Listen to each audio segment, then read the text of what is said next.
Hey there, friends. Thank you for joining me for daily devotionals. We're in Job. Today we'll be in Job 18. Some of my Bible scholars out there who've been watching for a long time, maybe you noticed I changed translations on you. I tend, in my own private study, I use the NASB.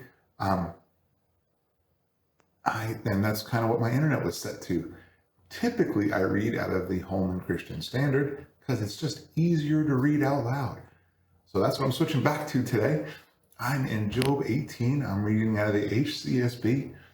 Here we go. Bildad is going to step back up and reapply his arguments. Let's see what he actually has to say. Verse 1. Then Bildad the Shuhite replied, "How long until you stop talking? Show some sense, and then we can talk. Why are we regarded as cattle, as stupid in your sight? You who tear yourself in anger, should the earth be abandoned on your account, or a rock be removed from its place?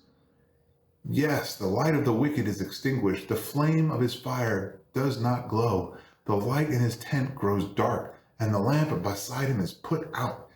His powerful stride is shortened, and his own schemes trip him up. For his own feet lead him into a net, and he strays into its mesh. A trap catches him by the heel, a noose seizes him, a rope lies hidden from him on the ground, and a snare waits for him along the path.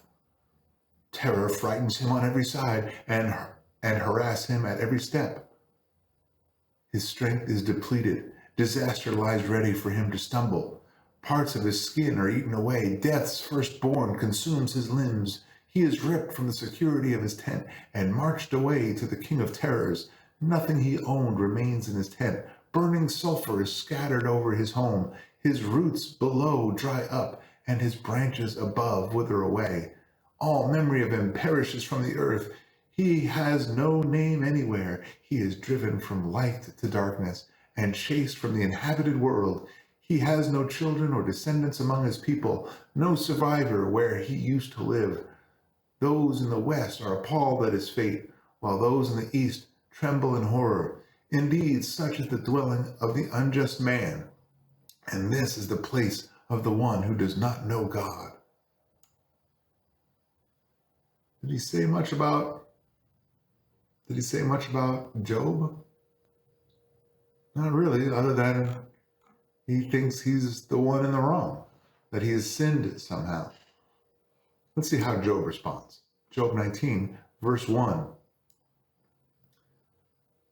Then Job answered, "How long will you torment me and crush me with words?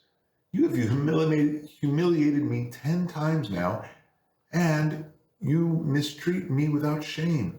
Even if it is true that I have sinned, my mistake concerns only me. If you really want to appear superior to me and would use my disgrace as evidence against me, then understand that it is God who has wronged me and caught me in his net. I cry out violence, but get no response. I call for help, but there is no justice. He has blocked my way so that I cannot pass through. He has veiled my paths with darkness. He has stripped me of my honor and removed the crown from my head. He tears me down on every side so that I am ruined. He uproots me, my hope, like a tree. His anger burns against me. He regards me as one of his enemies. His troops advance together. They construct a ramp against me and camp around my tent. He has removed my brothers from me. My acquaintances have abandoned me. My relatives stop coming by, and my close friends have forgotten me. My house guests and female servants regard me as a stranger. I am a foreigner in their sight. I call for my servant, but he does not answer. Even if I beg him with my own mouth, my breath is offensive to my wife, and my own family finds me repulsive. Even young boys scorn me. When I stand up, they mock me. All of my best friends despise me, and those I love have turned against me. My skin and my flesh cling to my bones. I have escaped by the skin of my teeth. Have mercy on me, my friends, have mercy, for God's hand has struck me. Why do you persecute me as God does? Will you never get enough of my flesh? I wish that my words were written down, that they were recorded on a scroll, or were inscribed in stone forever by an iron stylus and lead. but I know my living Redeemer, and he will stand on the dust at last.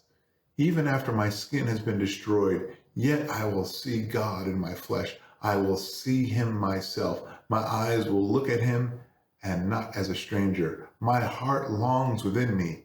If you say, how will you pursue him, since the root of the problem lies with him? Then be afraid of the sword, because wrath brings punishment by the sword, so that you may know there is a judgment. So I've had to have the camera change, technology issues. Job's response to Bildad, he says that his friends are crushing him with their words. They are tearing him up. They're being judgmental. They're being sanctimonious. They want to seem more righteous than he is, that clearly he's got a problem. And Job says, hey, my problem is with the Lord. You can't even find anyone who I have sinned against. And at the end there, and Job is miserable. He talks about how everyone in his life has turned away from him. And sometimes when we're grieving and sad, it can sure feel that way.